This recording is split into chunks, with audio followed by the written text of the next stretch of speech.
You wanted the best. You've got the best podcast. The hottest podcast in the world. The Chris Voss Show, the preeminent podcast with guests so smart you may experience serious brain bleed. The CEOs, authors, thought leaders, visionaries, and motivators. Get ready. Strap yourself in. Keep your hands, arms, and legs inside the vehicle at all times, because you're about to go on a monster education roller coaster with your brain. Now, here's your host, Chris Voss. Hi, this is Voss here from thechrisvossshow.com, thechrisvossshow.com. My voice is giving out, ladies and gentlemen, 2 to 3 shows a day, or weekday, 4 to 5, 10 to 15 shows a week. I'm losing it, people. It's Friday. And so I'm just cracking up here we're just coming back into the atmosphere, and the shuttle's just cracking up as we do it. Anyway, guys, thanks for coming on the show. We really appreciate you guys being part of the show, because without it, we'd just be sitting here talking to ourselves into mics, which is, I don't know, something to do on a Friday.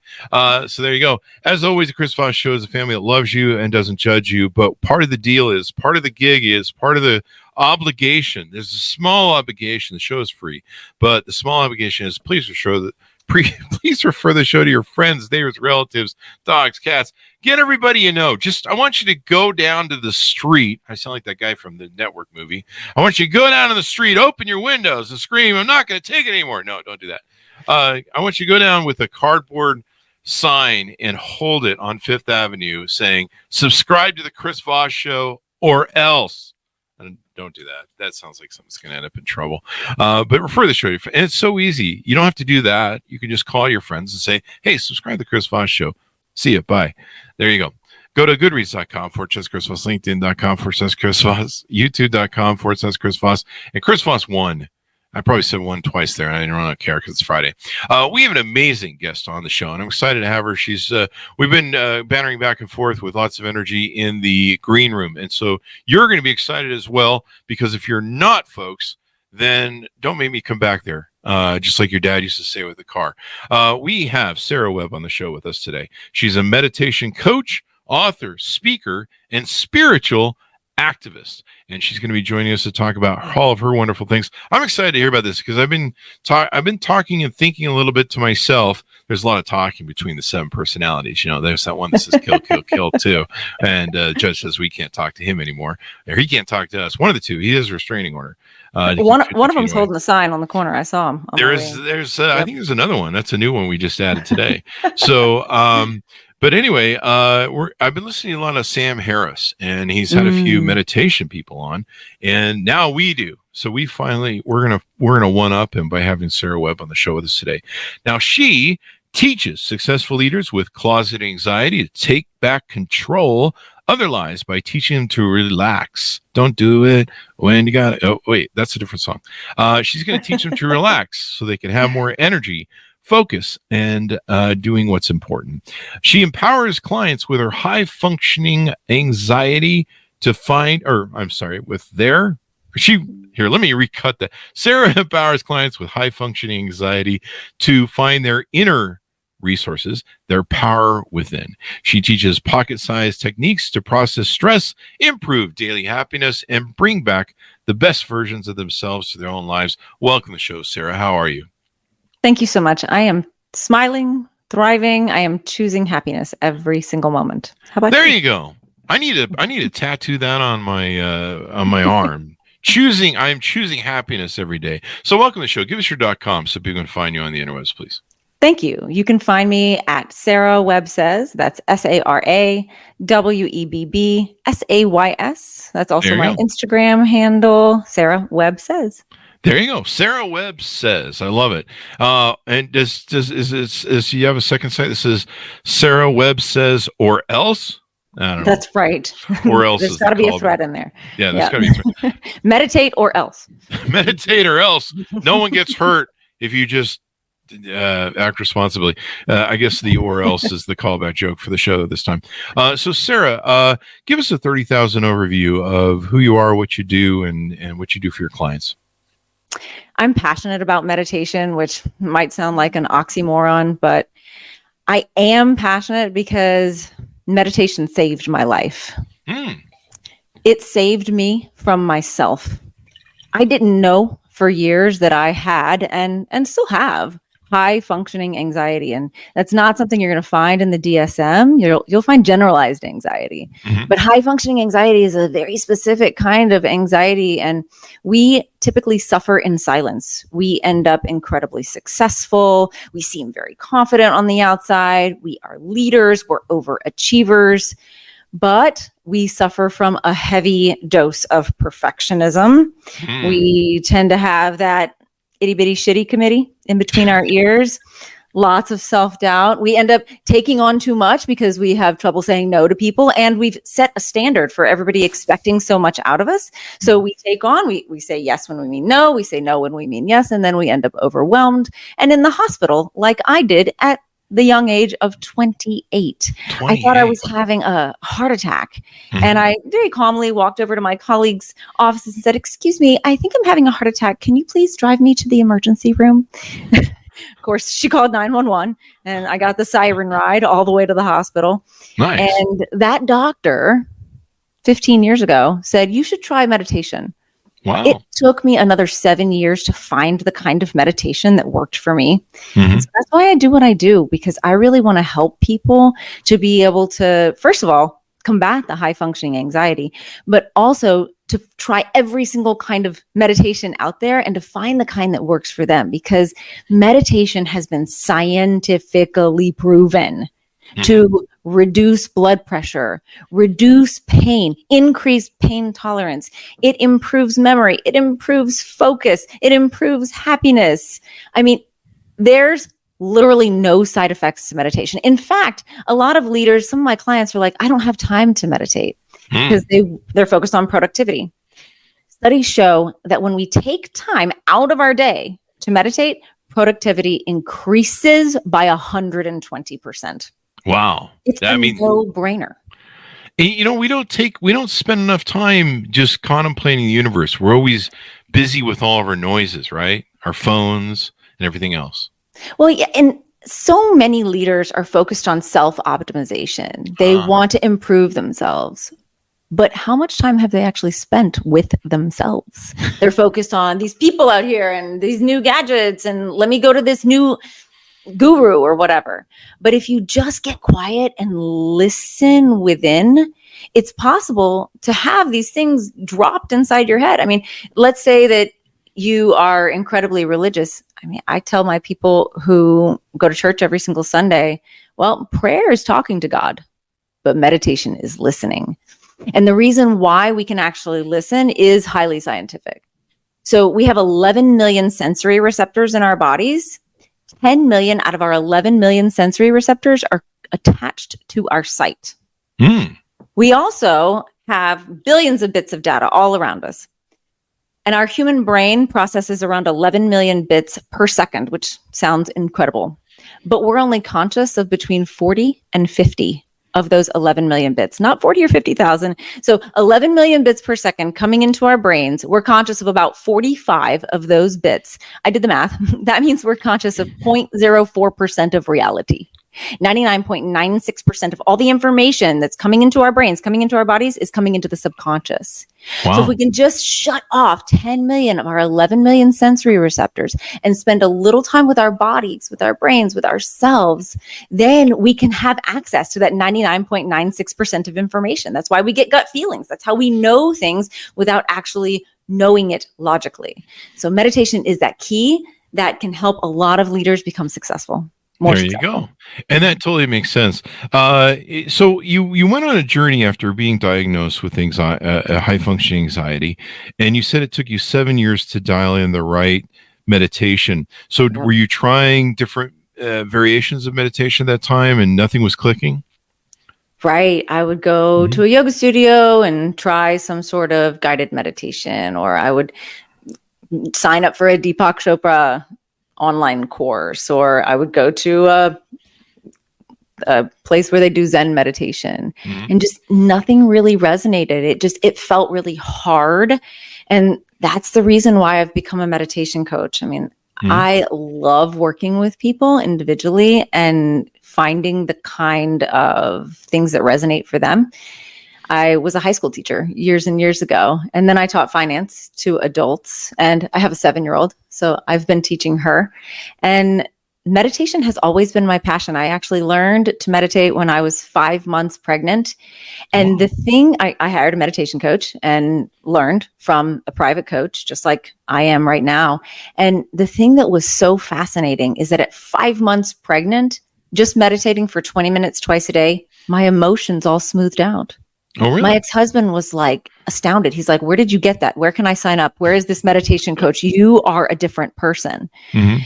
And it's because I was taking time, and I had a really beautiful birthing experience because I used meditation leading up to it and during. Mm-hmm. Wow. This is a breakthrough for women if they can some get of it for everybody. There comes a point when the pain is so intense, but leading up to it, I mean, my ex was like, are you sure you're in labor? You're really, really calm. Like, this can't be. And I was transitioning at the time. And, by the time we got to the birthing center, it was a different story. But I do imagine there's, give me that epidural, damn it. Anyway. Oh, no epidural. I did it all. I was a hero. Oh, really? Wow. There you go. Yeah. There you go. I get one on Fridays just for fun. So there you go. It helps roll into the weekend. I have one after the show, I guess. Technically where I'm going. So when you coach your clients and you're teaching them about meditation, do you just pretty much pitch the meditation form that works for you, or do you recommend do you try and figure out what types of meditation might be good for them and what might be applicable and then steer them that way? Both. It's a yes and. I have a number of different methodologies depending on the module that we're on. And if some people, like, for example, if they're coming to me with high blood pressure or any kind of heart palpitation or anything cardiovascular, there are certain types of meditation that we shouldn't do. So we really try on all of the safe aspects. But if someone is a high-powered leader, they're incredibly healthy, then we can really go for the gusto and try some of the more advanced techniques that I personally utilize in my meditation now, almost 8 years from a daily practice. So I've been meditating for a long time, and I've gone to a lot of different meditation retreats, been trained in a lot of different modalities. I've been a yogi for over 20 years, and I do teach yoga on the side just because it's a lot of fun. So sometimes if a client comes to me and they're really wanting to get back into yoga, I might throw in one of those sessions for them, because I always tell my clients, if you're having trouble sitting still, movement is a really great way to just get out the wiggles. I say sit down sweaty. I mean, you can put down a towel, but if you sit down sweaty, you'll usually have a lot better time being able to focus, although we really don't have to focus. Most of the modalities that I offer have some sort of an anchor. So whether that's the breath or a mantra, you can call it an affirmation, something that we can kind of lightly focus. We hold it very lightly, but that allows the brain to kind of do whatever it wants. And then you have this anchor that ties you to right now. And then you might realize, oh, I'm not focusing on my breath anymore. And you just gently bring yourself back. And that's where the magic happens. When we just sit and turn within, that's where we turn that downward spiral into an inward spiral, and we can create our own magic. There you go. And do you mostly work with CEOs, CXOs, and entrepreneurs usually, or do you work with anybody?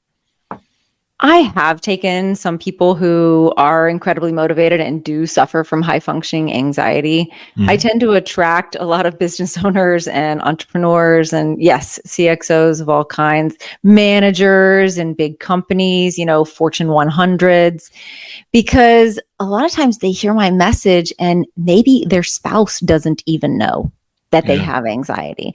And I start talking about high functioning anxiety, which is a newer term. It's like we live in this fast-paced world, right? We're on the beach and people are emailing us and text messaging us. It's like we don't know how to turn it off. And most people think it's totally normal. And that was me. I thought I just have stress and this is totally normal. But when I found out that I actually have a condition, I was like, oh my gosh. And I actually found out what high functioning anxiety was after I had majorly remediated a lot of the issues, because the anxiety doesn't go away, right? It's just, what do we do with it? That's the key. There you go. And how does the human body process stress? Why is it screwing us up with all the stress that we feel in life? The human body is ancient as far as from a genealogical perspective. You think about hunters and gatherers. We go into a stressful situation that is thrown upon us. We go into that fight or flight. Maybe we have to fight a tribesperson or flee from a saber-toothed tiger or a jaguar. Well, today, we don't really have very many life or death situations. I mean, some people might argue that Thanksgiving dinner with their mother-in-law feels like a life-threatening situation, but it's really just our body that's telling us that we feel like this is something that we can't handle. So our ancient physiology takes things like our spouse or our kids or sitting in traffic or deadlines, whether they be from the outside or self-imposed, and turns it into this situation where we literally can't breathe because our ancient physiology has made it such that when we go into fight or flight, we begin chest breathing. We're only breathing from this part of our chest, which means our brain is not functioning. Now, if you actually have to fight or flee, that's fantastic, because then we've got blood and oxygen going to our extremities so that we can fight or flee. But when we're in a stressful situation in modern life, we need to breathe. We need to oxygenate our brain, our heart, our cells, so that we can actually respond to the situation at hand with what my grandma used to call a full set, where your head and your heart and your feet are all in the same place. So often our head is in that catastrophic thinking. We're thinking about how we're going to lose this client's business, and then this thing is going to happen. Then all of a sudden in our brains, we're homeless. And then our heart is perhaps in a past traumatic situation, whether that's big T trauma or little t trauma. And our feet are here. So if we can do that full set check, like my grandma used to say, just make sure your head, your heart, and your feet are all in the same place, and then you're good to go. So you got to try those grounding techniques, that basic okayness that everyone talks about. They're okay. Once you get past that, then you can employ some of these simple techniques like just belly breathing or box breathing. And these things are scientifically proven to slow down our physiology and allow us to relax, allow our nervous system to reset. When we go, this is how people end up with autoimmune diseases, because they haven't allowed their nervous system. Yeah, their nervous system goes into overdrive and their immune system attacks their immune system, because when we're under fight or flight, our immune system is suppressed. It's not safe to rest and digest and repair because we're in fight or flight. There you go. I wonder if the same thing happens with people who have asthma. There's been said that a lot of people that have asthma have distressing childhoods or have anxiety childhoods. You know, their parents are alcoholics or other things like that. And I don't know if it really damages the lungs, but there's a mentality to it, which is kind of interesting. I don't know. I wonder if that might be also a thing. But I read a book by James Nestor. It's called Breath. And he talks about specifically sleep apnea. When we are mouth breathers or tend to breathe in and out of the mouth and instead of in and out of the nose. So when we breathe in and out of the mouth, our lungs can't be as effective as when we breathe in and out of the nose. And so I have a client who didn't really know that she was a mouth breather, and working with me, she has started breathing from the nose, and she has vastly more energy just because of the simple 5 minutes a day, 10 minutes a day that we're doing with in and out of the nose. Because when we breathe in and out of the nose, our lungs are about 99% efficient. That book by James Nestor is fascinating. I'd love for you to have him on the show. It's That'd be interesting. Pretty recently written book. And oh my gosh, it's so fascinating. The things that happen when we are breathing out of our mouth versus our nose. He participated in a study that he funded himself, where he plugged up his nose for 2 weeks straight, and they did all the vital signs every single day. Really fascinating stuff. So I think that asthma is absolutely a correlation there. I'd have to go back to the book because it's been several months since I read it, but I think you're onto something there. Yeah. Yeah. We pitched him to come on the show. Yeah. Really? We might have missed. Sometimes if we don't, you have to get them just 2 or 3 months before the launch of the book, so that you're on the tour. And I think we missed them, or no, this was. I don't think we missed them. I think this was. Maybe we missed them on the paperback relaunch, but I'll reach out to him, see if it can come on the show. But you know what's interesting about what you're talking about is that sleep apnea thing. I had a joke there somewhere. What was the joke? Oh yeah, on Tinder and first dates, I get called a mouth breather a lot too. So I'm used to hearing that. But have you heard these things where people put this tape over their mouth now when they sleep? There's like this sleep tape you can put over your mouth so you don't mouth breathe when you sleep. He may have popularized that, because that is the methodology that he found when he did 2 weeks of plugging the nose and then 2 weeks of covering the mouth, and except for eating. And he found that simple tape was the best way to keep his mouth shut, so that he, during sleep, only breathed through his nose, because his sleep apnea, which he already had, and all of the vital symptoms that come along with it, plummeted. Like his sleep apnea went up and all of his vitals went down when he started breathing only through the mouth. And it's what's caused humans to have messed up teeth, because of the change in our face physiologically. Seriously, it's the reason for orthodontists. I swear to you, read the book. You'll be. It kind of makes sense. I mean, I've had dry mouth, where you wake up and you're like, your mouth is like sand because you've been breathing on it for so long. It's the soft palate. Yeah. Right? Yeah. Maybe I'll buy those. My mom and everybody I know has got those damn machines, the Darth Vader masks, I call them. And I'm not a fan. Do you use one? I don't. I just do breath work. There you go. So you don't have to. You're just like, I did it today. I don't have to sleep with the Darth Vader mask on at night. I do Wim Hof. I do other kinds of intense breath work, and it's amazing. It increases the alkalinity in your body. Oh, really? Oh, really? So I don't have to drink all this alkaline water that I'm always drinking? I do that too. Yeah. Okay. All right. I feel so bad now. But God, you do all this breathing, man. This fancy breathing. I feel like I'm some sort of beginner, eh? Like I'm just some amateur breather.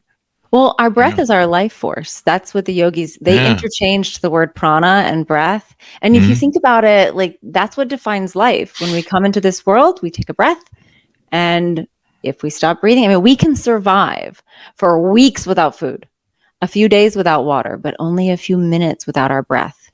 Yeah. It is our life force. And when we change our breath, studies show unequivocally that changing your breath pattern will change the way that you process things, the way that you think, your health, your immunity. There are literally breaths that you can do out there to boost your immunity. Some of them are contraindicated if you have certain criteria like health concerns, and that's why I ask that whenever I work with somebody.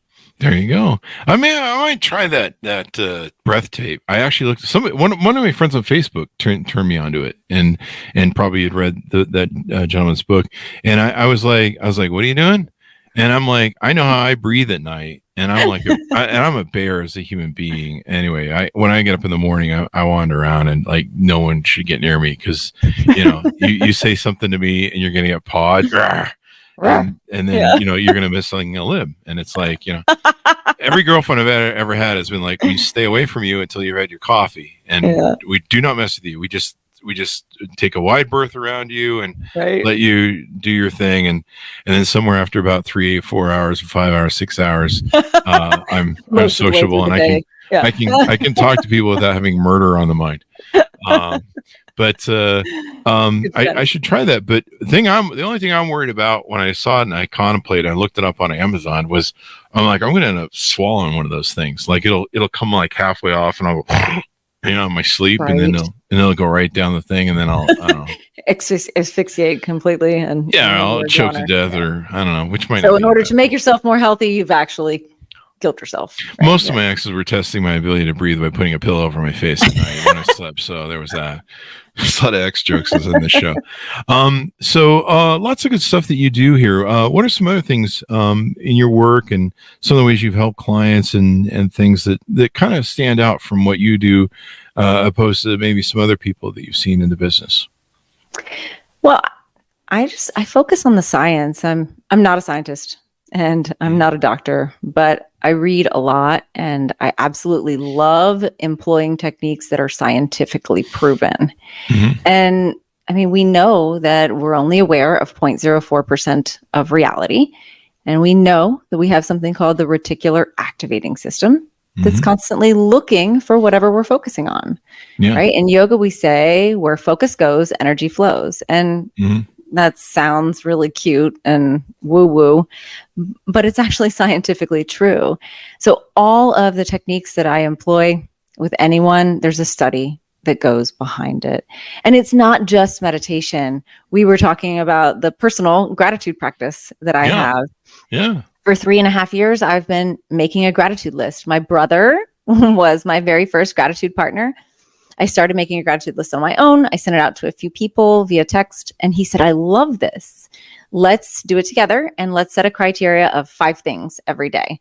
And then one of my Oh. friends in short order challenged me, and they said, how about 10 things and 10 people?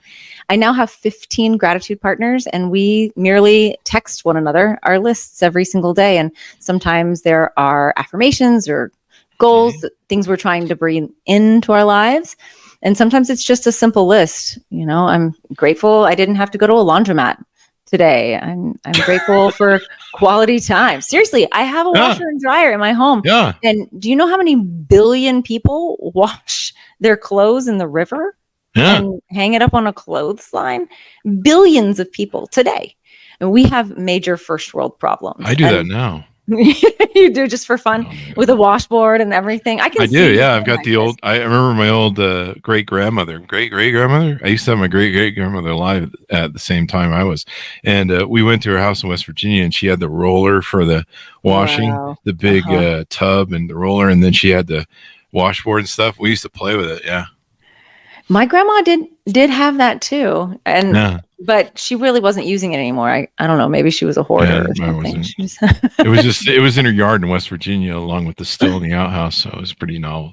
Yeah, West Virginia is a place. I'm from Louisiana, and There you go. they're similar states, There West you go. Virginia and Louisiana. I'm Mhm. hungry now for crawfish and All right. food and everything else. Oh, Yeah. Yeah. isn't it delicious? Oh yeah, red beans and rice and Oh, all right. Now I'm getting hungry. All right, we're off topic now. So let's get back on topic. So it's good that you guys have this gratitude list. I'm really fascinated by it. You brought it up in the green room, and as you mentioned, I have a gratitude Sunday, and it's on my Google Calendar. It says Gratitude Sunday, idiot boy. Remember, it doesn't say that, idiot boy. Probably, but that's how I think of it in my head. I'm like, oh yeah, it's supposed to be gratitude today. I should be thankful for that. Whatever.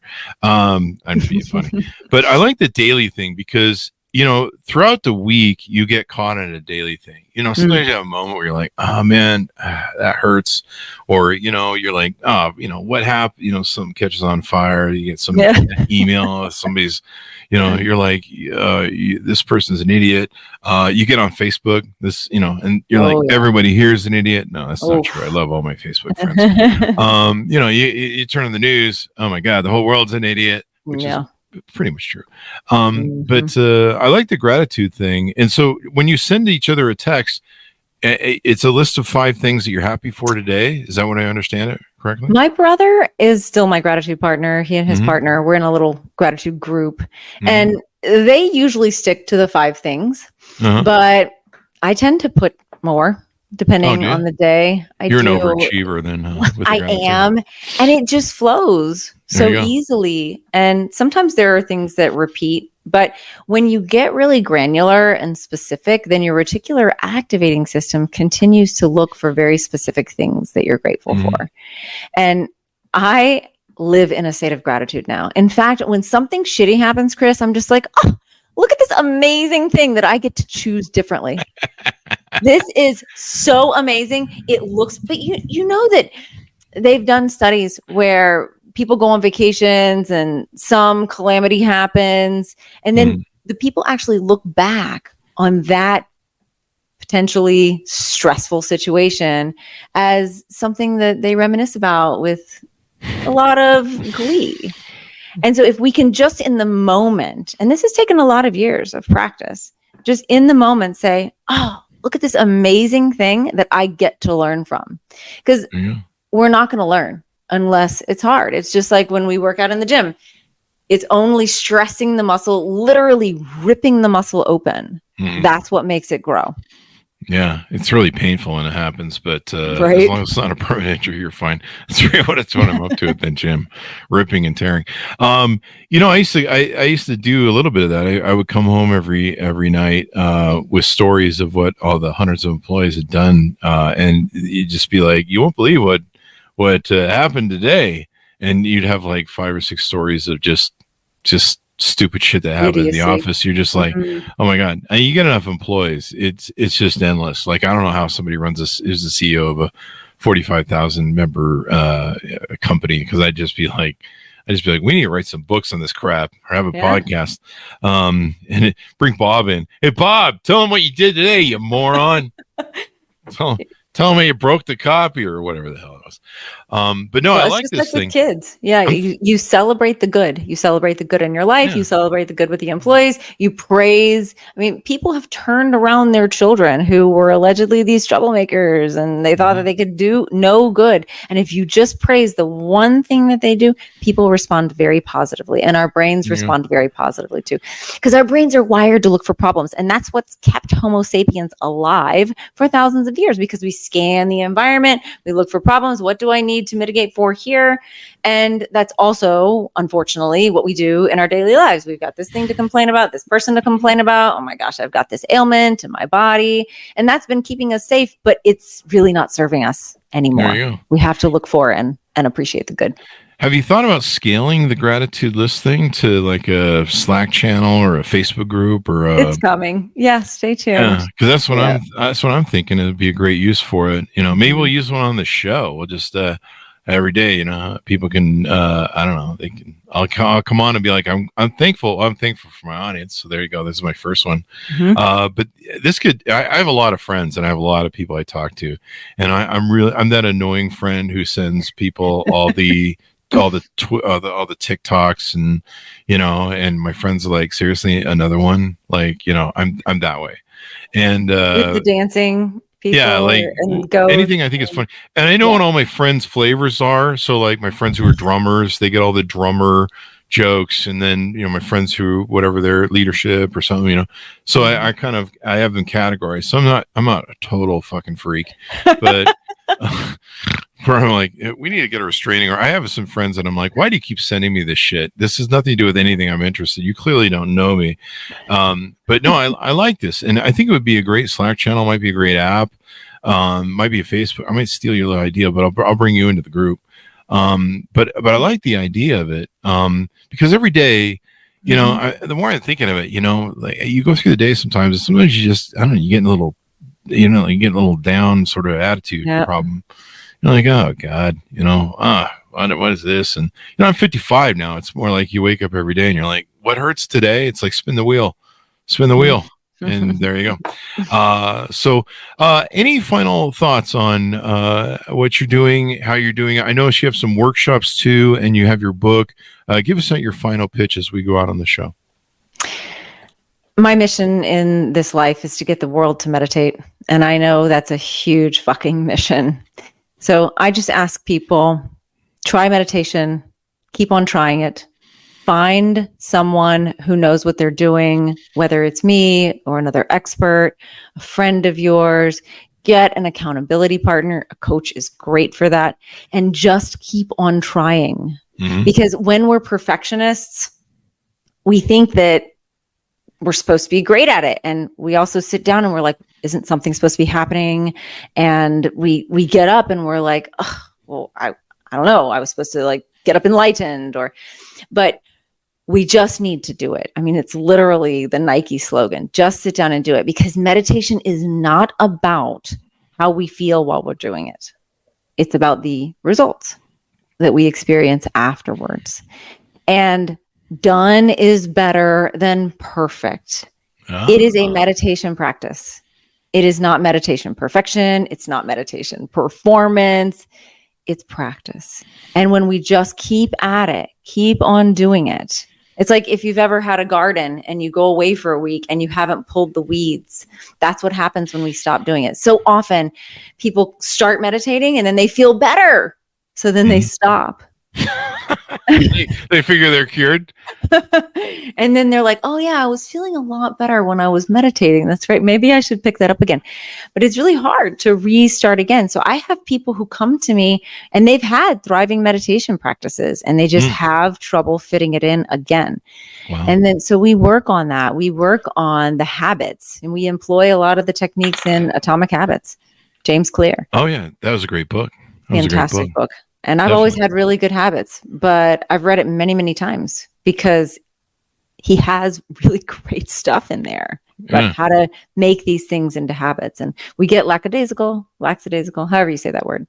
And we feel like things are fine or, oh, I'll do fine without doing that. And then one day passes and 10 days pass. And so that's the key. Just do it and keep at it. Those are my final words. There you go. Or else, as the callback. Or else. There you go. There you go. Well, it's been wonderful to have you on. I started thinking about this recently after a Sam Harris podcast interview that he'd done with someone on meditation, and they were talking about all the noise we have in our lives. And I was realizing that I was doing stupid stuff. Like for me to go from my office to the kitchen, I would take my phone with me. And so that I could, if I was making a salad, I could play a video while I'm making my salad. And it's like, I thought I was being efficient by let's listen to some audiobooks while I'm in the car or while I'm going to the gym, or I'm at the gym doing some stuff, or I'm sitting I was listening to audiobooks while I was in the sauna. And it's like, and it started to hit me. It's like, one of the reasons I'm in the sauna or in the jacuzzi is I'm trying to unwind. I'm trying to meditate. I noticed people were coming in, making noise in the sauna. And I was like, this is really fucking irritating. Number one, I don't want to hear conversations, but I was like, why am I not listening in silence and just enjoying the peace of this moment in the sauna, and maybe meditating a little bit? Cause the sauna kind of has that sort of vibe. Absolutely. And I thought, why am I, I'm on this neurotic space that we're all on with these devices where we're trying to fill up our time and we're trying to, like you mentioned at the beginning of the show, someone's phone beep and then ours beeps and we hold it up and stuff. And so, and we mirror each other's things, but, so yeah, I've realized that I need to calm the hell down and just take peaceful place and an empty space and just kind of enjoy the drive. Maybe look at the trees when I go to the gym. See what's going out there and just contemplate life and let the brain wander. Let that subconscious mind go in, as you were talking about. Yeah, absolutely. We are human beings, not human doings. I've found that I actually don't listen to audiobooks as much when I'm driving either. I like that because it does allow you to do something with your mind and, kill two birds and multitask in a safe way.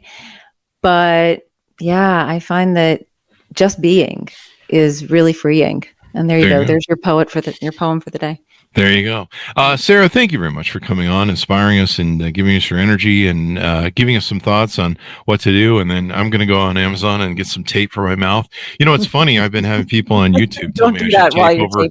No. I've had people on YouTube for years telling me I should tape up my mouth, but that's usually when I want to go. So maybe I'll try it when I sleep too.